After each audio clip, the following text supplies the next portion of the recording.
This is Mr. E, also known as the Bearded Music Teacher podcast channel.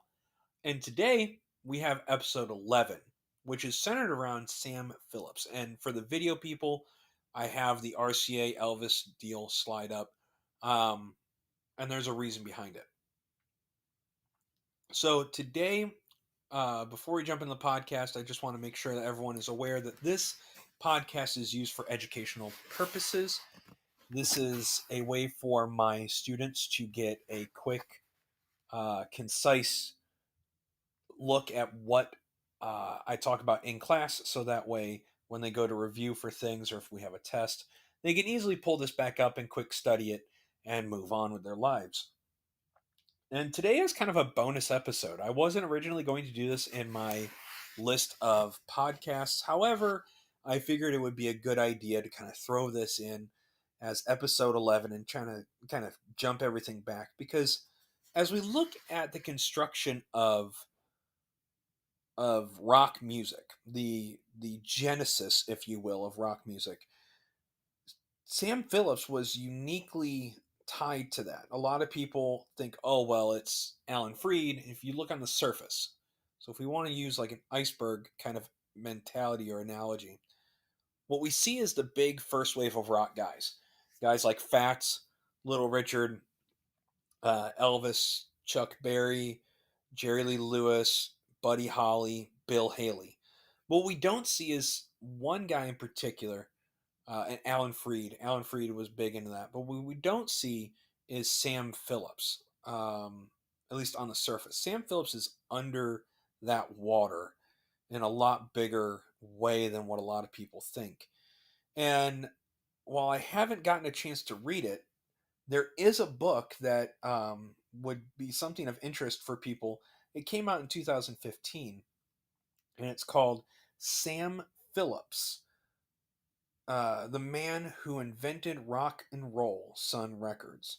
And it's a yellow cover, and you can find it on Amazon and other retailers. It isn't. It's by a guy by the name of Peter Gorelick. I want to say. I'm terrible at pronouncing names. It is 784 pages, according to what I've found on the internet. But there is, in my class, I actually showed them a video of the author that was on, I think it was like USA Today when they released the book.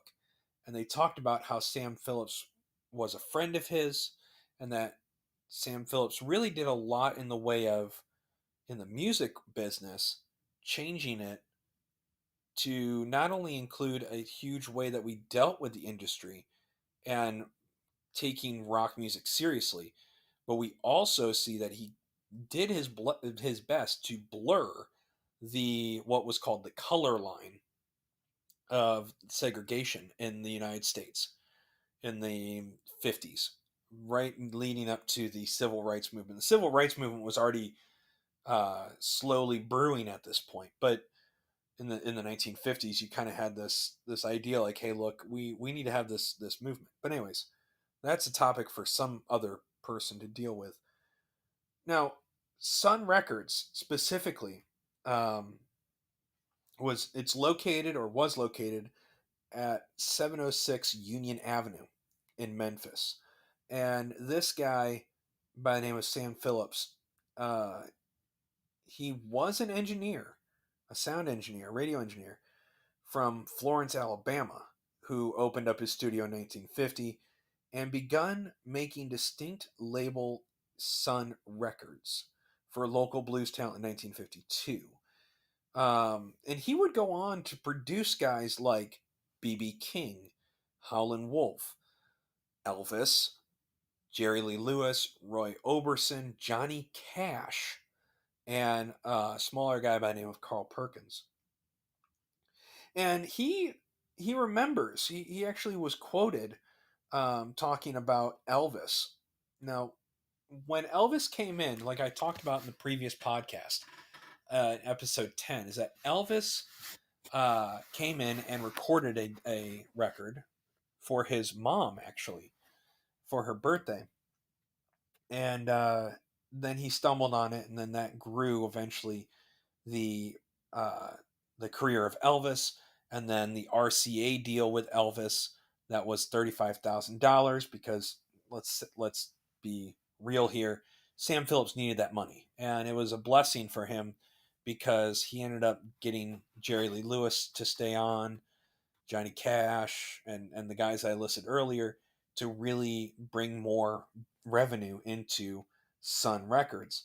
Um, and when he saw Elvis Presley walk into Sun Records for the first time, Sam Phillips said this: "He tried not to show it, but he felt so inferior. He reminded me of a black man in a way. His insecurity was so markedly that of a black person." Now, again, that is the end quote. That's the end. That's the whole quote that he said.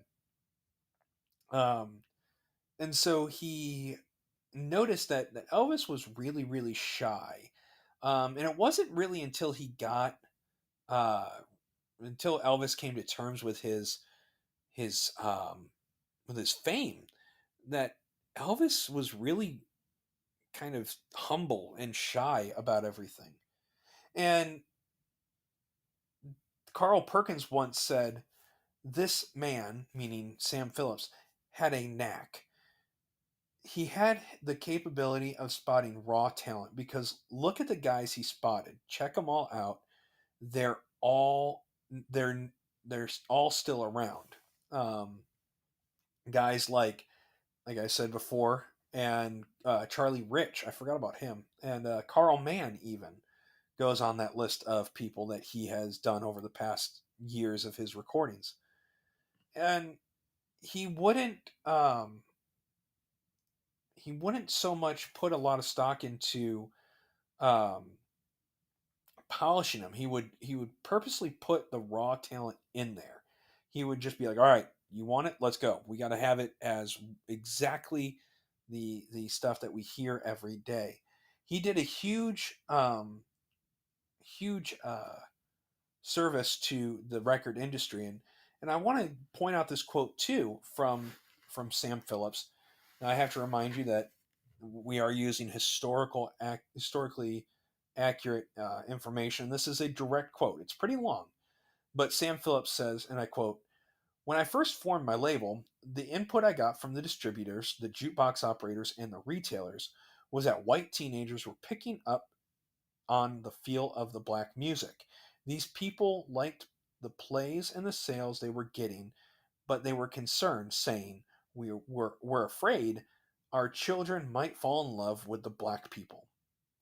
At that time, three categories of pop music, country music, rhythm and blues were all just miles apart. And yet, it if you took the southern country person and a southern black, they were so close together. It still that line came right down.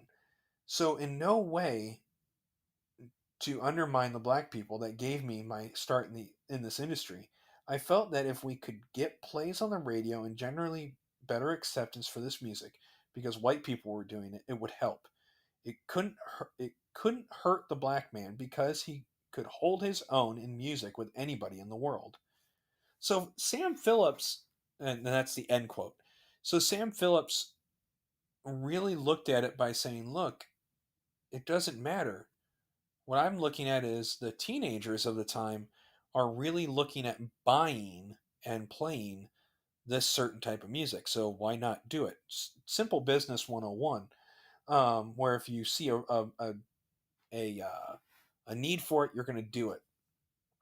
Now, he went on to be really a founding or foundation member, I guess you could say, of that rockabilly music. Even though Phillips hated, but generally accepted the description of the music. He did not like the idea of rockabilly. He just thought it was music. And some of the things that you can check out, because I've gone on long enough about this topic for right now, there are some books, like I mentioned, the Sam Phillips book that I mentioned earlier, and I'll give you the title of that again. It is called Sam Phillips, the Man Who Invented Rock and Roll Sun Records. There's other books such as Catalyst, the Sun Records story. And that was in 1975. That's going to be harder to find. Um, and then Jerry Hopkins wrote Elvis, a biography, which is it's less than definitive with when it comes to Sam Phillips. It's not so great. I've read reviews on it where it's like, yeah, we mention Hopkins, or Hopkins mentions Phillips, but it's really nothing to really say anything about. But the one that was first mentioned, that one you're going to want to check out if you want to dive deeper into it. And then I would highly recommend that you look at the whole stable of artists. Those again are um, Roy Orbison, of course, Elvis Presley, Jerry Lee Lewis, Howlin' Wolf, Johnny Cash, Carl Perkins, um, Charlie Rich, and Carl Mann. I want to say, I want to say, yeah, Carl Mann. Check those guys out and enjoy Sam Phillips. So that was just a little bit of bonus for you. Remember to follow me on Twitter, which is at MR underscore E underscore music FCS. And please share this podcast with everyone. Please share the channel with everyone. Again, this is a podcast for educational purposes for my students. And I look forward to making more content for you. Go back and enjoy the previous 10 other episodes. And we'll be doing more as we roll through rock history.